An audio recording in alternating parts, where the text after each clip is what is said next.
Halo semuanya, pada minggu ini kita akan memasuki pembelajaran dari mata kuliah keperawatan paliatif dan adapun topik yang akan kita bahas pada sepanjang minggu ini adalah terkait dengan kebijakan dan sistem perawatan paliatif yang ada di Indonesia. Perkenalkan sebelumnya, saya Nurse Lani Natalia Watani MKAP. Saya yang akan menjadi dosen pengampu untuk topik pembelajaran kali ini.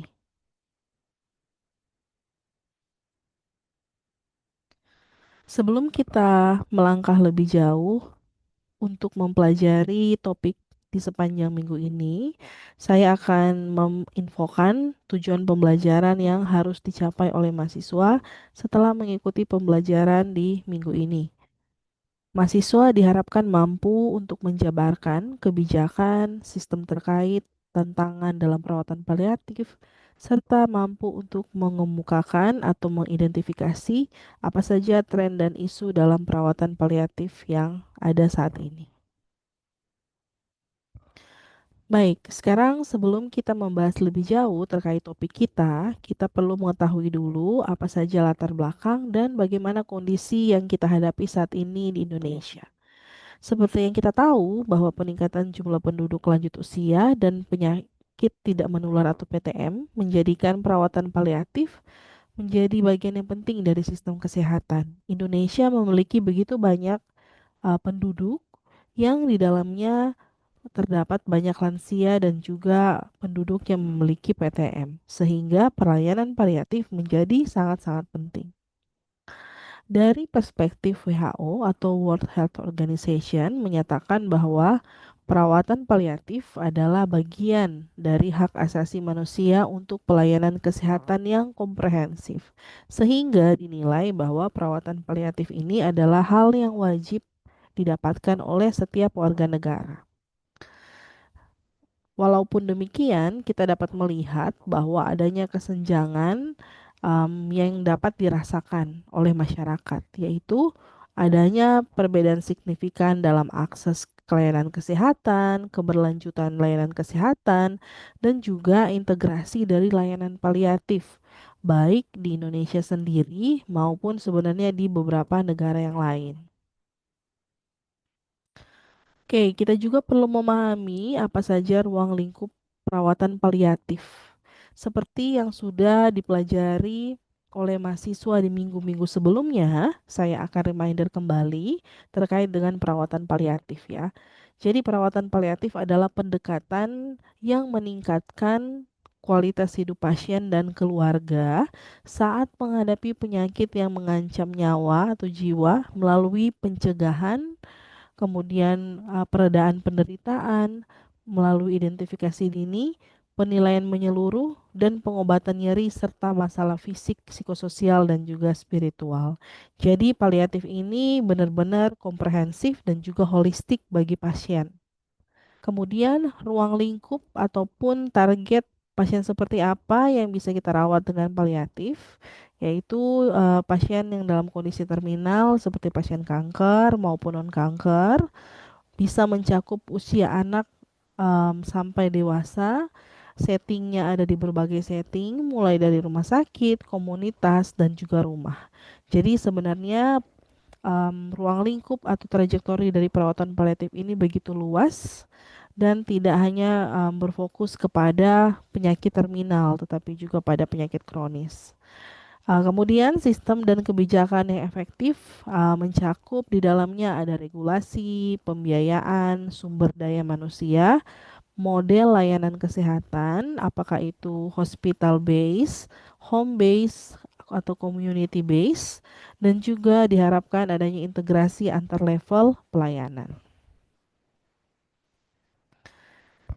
Oke, saat ini mari kita lihat regulasi dan kebijakan yang ada di Indonesia atau nasional terkait dengan perawatan paliatif itu sendiri. Jadi kita lihat di sini ada beberapa regulasi yang sebenarnya adalah regulasi umum dari kesehatan, mulai dari Undang-Undang Nomor 17 Tahun 2023 tentang Sistem Kesehatan yang isi utamanya adalah tentang Pelayanan kesehatan itu termasuk upaya promotif, preventif, kuratif, rehabilitatif, dan juga paliatif. Nah, ini merupakan payung hukum terbaru yang sudah memasukkan paliatif secara eksplisit sebagai bagian utuh dalam layanan kesehatan. Kemudian kita juga punya keputusan Menteri Kesehatan tentang pedoman penyelenggaraan pelayanan paliatif. Nah, di dalamnya tertuang tentang pedoman penyelenggaraan layanan paliatif, yaitu siapa saja yang menerima layanan ini, di mana diterima, bagaimana menerima, mencakup juga pelayanan dalam rumah sakit, klinik, rumah, dan juga masyarakat. Nah, dokumen ini ataupun keputusan menteri ini sangat dinilai sangat penting karena menggantikan keputusan menteri yang sebelumnya dan juga menjadi pedoman teknis yang terbaru yang dapat kita jadikan sebagai panduan. Selanjutnya, ini adalah keputusan menteri sebelumnya tahun 2027 yang sebenarnya itu adalah inisiasi awal ataupun kebijakan awal untuk perawatan paliatif. Saat ini sudah dicabut oleh regulasi yang 2023, tetapi secara historis ini adalah dasar pengembangannya. Kemudian ada juga yang terakhir Peraturan Menteri Kesehatan 2009. eh, di dalamnya meskipun bukan spesifik tentang paliatif, tapi ini adalah regulasi utama bagi pelayanan medis yang lebih luas bahwa um, menunjukkan regulasi paliatif yang ada saat ini belum selalu stand alone. Jadi selalu berkaitan dengan pelayanan atau diintegrasikan dengan regulasi dan juga pelayanan medis yang lainnya. Itu adalah gambaran dari regulasi dan kebijakan nasional yang ada saat ini ya. Oke, apa saja sih cakupan kebijakan dan sistem pelayanan paliatif? Untuk saat ini, pelayanan paliatif dikembangkan tidak hanya untuk pasien dengan kanker. Jadi, paliatif itu sebenarnya tidak selalu identik dengan pasien kanker ya. Trajektori penyakit itu sangat luas, tetapi juga untuk beberapa penyakit kronis, degeneratif, organ failure, infeksi berat seperti HIV/AIDS dan juga beberapa kondisi lain. Pada pedoman yang terbaru 2023 menyebut bahwa layanan dapat diberikan di berbagai fasilitas, termasuk rumah sakit, klinik, puskesmas, bahkan rumah atau rumah paliatif atau rumah singgah yang berbasis masyarakat. Regulasi juga mensyaratkan bahwa perlu adanya pembinaan dan juga pengawasan oleh Kementerian Kesehatan langsung, Dinas Kesehatan Provinsi, Kabupaten, Kota, sesuai dengan kewenangan yang ada. Nah, selanjutnya kira-kira apa saja sih tantangan yang dihadapi oleh kita semua dalam implementasi dari kebijakan dan sistem pelayanan paliatif yang ada di Indonesia saat ini? Nah, ada beberapa tantangan yang saya rangkum, kurang lebih ada 5 tantangan utama yang biasanya kita hadapi. Yang pertama adalah, meskipun kebijakan sudah ada, beberapa studi atau penelitian tetap menunjukkan bahwa implementasinya masih terbatas. Misalnya, pedoman dan standar pelayanan belum sepenuhnya diterapkan secara nasional. Jadi masih pada regional-regional tertentu atau pada rujukan utama di Indonesia. Misalnya di rumah sakit utama di Indonesia yang spesialis cancer.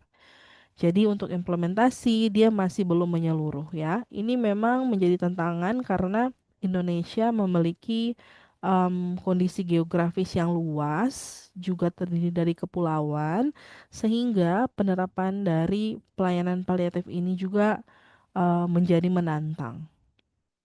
Nah, tantangan yang kedua adalah akses yang tidak merata. Karena banyaknya area ataupun daerah eh, terkait dengan tadi ya kondisi geografis yang bervariasi, terutama di bagian kawasan luar kota besar, layanan paliatif itu seringkali belum tersedia atau belum optimal. Jadi layanan paliatif hanya dinikmati sebagian besar di daerah kota-kota besar. Sedangkan untuk di pelosok-pelosok daerah itu biasanya belum tersedia dan perlu rujukan. Tantangan yang ketiga adalah adanya keterkaitan regulasi dengan jaminan kesehatan nasional ataupun BPJS Kesehatan yang terkait dengan pembiayaan yang masih belum sepenuhnya jelas. Sebuah artikel pernah menyebutkan bahwa walaupun dalam UU 17 tahun 2023 sudah menyebut layanan paliatif, tapi jaminan pembiayaan melalui JKN belum spesifik gitu. Dan biasanya untuk jaminan kesehatan ini diberikan pada pasien di level Vaskes 1 dan rumah sakit atau Vaskes rujukan lanjutan. Tapi untuk pelayanan di komunitas dan juga rumah singgah berbasis masyarakat itu tentunya belum tercover dengan jaminan kesehatan nasional. Tantangan yang keempat adalah kurangnya pelatihan tenaga kesehatan dalam konteks paliatif. Karena untuk spesialis, dokter spesialis, nurse spesialis, ataupun em, edukasi-edukasi terkait dengan paliatif ini memang masih kurang. Kemudian masyarakat juga belum sepenuhnya menyadari seberapa penting sih pelayanan paliatif. Jadi memang masih perlu usaha bersama dari kita semua untuk lebih menggalakkan terkait dengan pentingnya perawatan paliatif. Dan yang terakhir, tantangan yang kita hadapi adalah integrasi sistem yang masih lemah antara layanan rumah sakit, puskesmas, dan juga komunitas. Padahal kita tahu bahwa sebagian besar pasien paliatif ini bersifat kronis yang intinya bolak-balik antara rumah sakit, puskesmas, dan juga mungkin dirawat di rumah ataupun di komunitas. Tetapi karena sistemnya belum ada integrasi yang jelas, sehingga perawatannya itu tidak bisa continue ataupun berlanjut. Oke, selanjutnya jika kita bandingkan sistem kebijakan paliatif yang ada di Indonesia dan beberapa negara maju, ada beberapa aspek yang bisa kita lihat bersama dan mungkin bisa kita jadikan contoh agar em, memajukan sistem dan kebijakan paliatif kita. Yang pertama adalah dari aspek kebijakan nasional. Di Indonesia sendiri kita sudah punya, tetapi masih baru dan implementasi belum merata. Sedangkan di beberapa negara maju, contohnya Inggris dan Australia, mereka sudah punya strategi nasional khusus dan juga rencana aksi lokal yang lebih spesifik, sehingga lebih tepat sasaran. Kemudian untuk dari aspek cakupan layanan, di Indonesia sendiri masih sebagian besar berfokus pada kanker dan perluasan ke penyakit kronis itu baru dimulai. Kalau di negara maju, cakupannya itu sudah luas, kanker, non-kanker, meliputi pediatri dan juga lansia. Kemudian dari aspek integrasi layanan, di Indonesia masih terbatas antara rumah sakit sendiri, puskesmas dan juga komunitas. Tapi kalau di negara maju sudah mulai terintegrasi dengan baik lintas sektor dan juga di berbagai level layanan. Kemudian dari aspek sumber daya manusia dan juga pelatihan, untuk Indonesia sendiri, kita memang mengakui bahwa kita masih minim tenaga terlatih paliatif, juga kurikulum kita terkait dengan paliatif mungkin belum seragam. Kalau di negara maju, sumber daya manusia itu sebagian besar sudah tersertifikasi, kemudian pelatihan berjenjang sudah tersedia. Untuk aspek pembiayaan dan jaminan, Indonesia sendiri belum dijamin penuh oleh JKN atau BPJS. Kemudian kalau di negara maju biasanya ditanggung oleh sistem asuransi nasional. Dan yang terakhir dari aspek kesadaran masyarakat, Indonesia sendiri kita masih berhadapan dengan stigma yang tinggi, terutama untuk penyakit-penyakit tertentu seperti HIV/AIDS dan juga pemahaman terkait dengan paliatif ini masih cukup rendah. Sehingga masyarakat Indonesia masih menilai ini bukan sesuatu yang penting ataupun urgent untuk kita pahami bersama. Sedangkan untuk di negara maju, sosialisasi sudah aktif dan juga pemahaman publik itu lebih baik. Oke, Itu tadi kita sudah lihat perbandingan antara Indonesia dan juga beberapa negara maju. Saat ini kita akan lihat beberapa tren dalam sistem kebijakan perawatan paliatif yang ada di Indonesia. Oke, yang pertama adalah terkait dengan penguatan kebijakan nasional. Nah, dengan terbitnya SK Menkes tahun 2023, ini sebenarnya menjadi tonggak penting dalam pembaharuan pedoman teknis pelayanan paliatif yang ada. Karena ini menggantikan kebijakan yang lama di tahun 2007.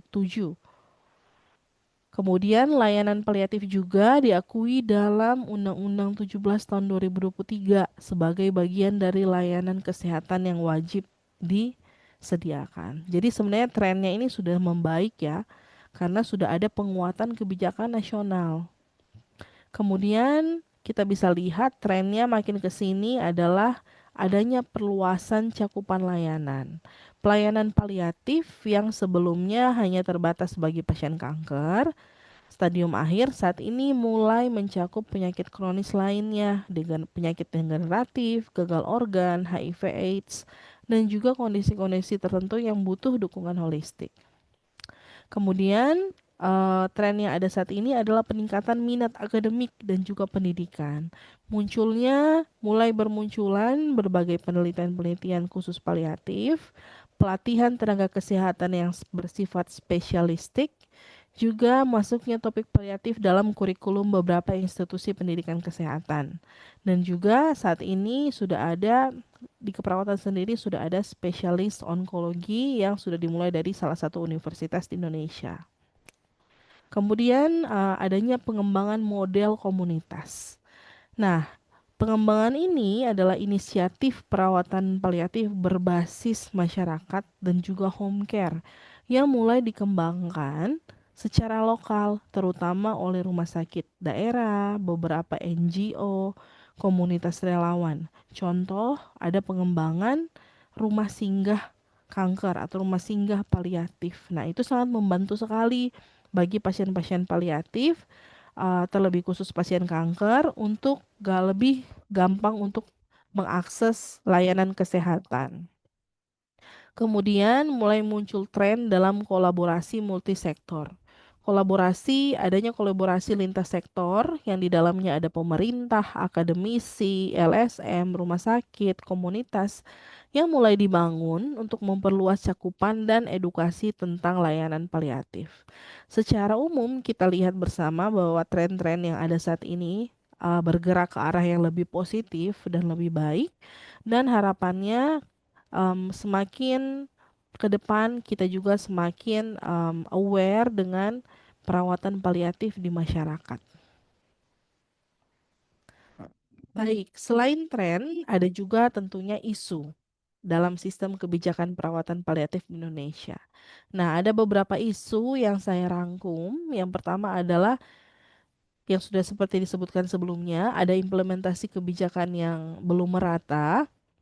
Nah, itu disebabkan karena belum konsistennya pelayanan di seluruh daerah dan sebagian besar masih terkonsentrasi di rumah sakit di kota-kota besar. Kemudian, kurangnya tenaga profesional terlatih, tenaga medis dan perawat dengan pelatihan khusus paliatif itu masih sangat terbatas. Sehingga ini juga mempengaruhi kualitas pelayanan yang diberikan pada pasien dan juga integrasi multidisiplin. Selanjutnya, masih ada keterbatasan pembiayaan dan jaminan layanan oleh BPJS ataupun Jaminan Kesehatan Nasional.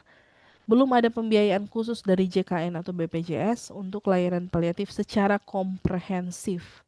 Jadi masih banyak keluarga menanggung biaya secara pribadi ataupun misalnya sebagian di cover oleh BPJS, sebagian tidak. Kemudian stigma dan kurangnya pemahaman publik. Paliatif masih dipahami sebagai layanan untuk orang meninggal, sehingga banyak pasien dan keluarga menolak layanan ini. Padahal sebenarnya tujuannya adalah untuk peningkatan kualitas hidup atau mempertahankan kualitas hidup yang ada saat ini. Selanjutnya, kita masih minim dalam data juga dan sistem monitoring. Tidak adanya sistem nasional untuk mencatat dan memantau mutu layanan paliatif membuat evaluasi dan pengambilan keputusan kebijakan menjadi sulit. Kemudian, Yang terakhir adalah ketimpangan akses wilayah. Daerah rural ataupun wilayah timur Indonesia hampir tidak memiliki akses layanan paliatif yang formal. Fokus layanan lebih dominan di daerah Pulau Jawa ataupun sentral. Itu adalah beberapa isu dalam sistem kebijakan kita pada saat ini. Tapi harapan kita bersama tentunya dengan adanya tren-tren positif yang sudah disampaikan sebelumnya, diharapkan kita semakin mengarah ke hal yang lebih baik dan juga harapannya ke depannya kita bisa menjadi lebih aware tentang keperawatan paliatif dan juga bagaimana memberikan perawatan paliatif yang lebih baik di Indonesia. Ini adalah rangkuman untuk rekomendasi strategis yang bisa kita jadikan perenungan bersama dan juga diskusi bersama setelah menonton video ini. Jadi ada beberapa rekomendasi yang bisa diimplementasikan, yaitu perlu penguatan implementasi kebijakan yang menyeluruh mulai dari tingkat daerah pusat, daerah dan juga hingga ke puskesmas dan komunitas.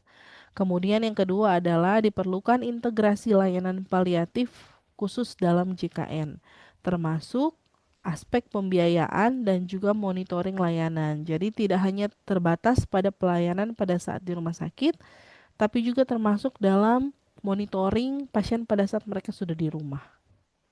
Kemudian pengembangan SDM itu menjadi sesuatu hal yang sangat penting.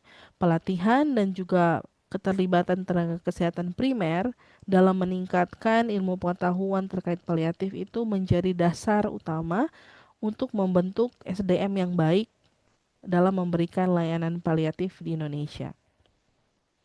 Yang keempat, kita juga bisa melakukan kampanye kesadaran publik untuk mengurangi stigma terhadap perawatan paliatif. Jadi paliatif bukan sebuah vonis, tetapi merupakan usaha bersama bagaimana kita bisa mempertahankan atau bahkan meningkatkan kualitas hidup dari pasien-pasien yang termasuk dalam cakupan paliatif. Dan yang terakhir adalah bagaimana kita mengembangkan data nasional yang terpusat agar supaya data tersebut bisa menjadi sumber ataupun acuan indikator dari kondisi paliatif di Indonesia dan juga indikator mutu layanan paliatif secara sistemik.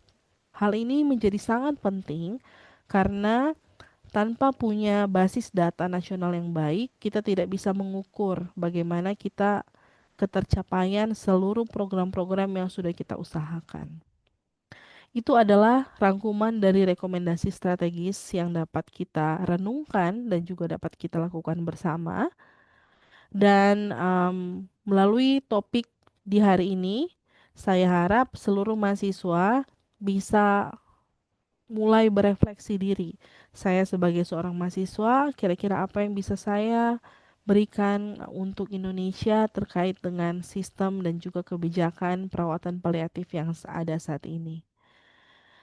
Sampai di sini penjelasan saya terkait topik ini. Terima kasih sudah menonton video ini dan kiranya mahasiswa juga dapat mencari sumber-sumber lain, membaca buku, jurnal ataupun artikel dan juga beberapa textbooks untuk memperkaya informasi dan juga pemahaman terkait topik minggu ini. Demikian dan atas perhatiannya saya ucapkan terima kasih.